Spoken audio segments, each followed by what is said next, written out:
алаша киіз жасаған.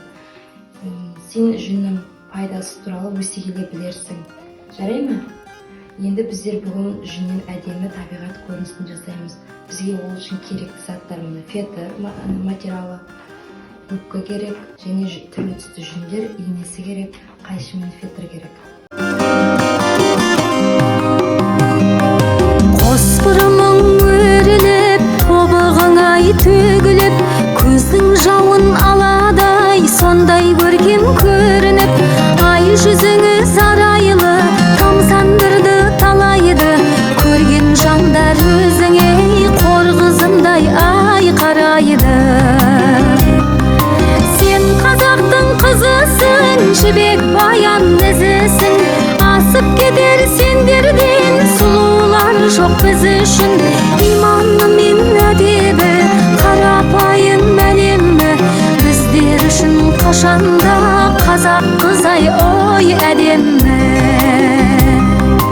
Өзін өзі баптаған, ана үлгісін жаттаған, қазақ қызы қадірлі, ар ұятын сақтаған, ұзын киіп жамылған, үлкендерге бағынған, қазақ қызы осылай барша жұртқа ой танылған. Сен қазақтың қызысың, жібек баян ізісің, асып кетер сендерден сұлулар жоқ біз үшін. Иманы мен әдебі, қарапайым әлемі, біздер үшін қашанда қазақ қызай ой әдемі.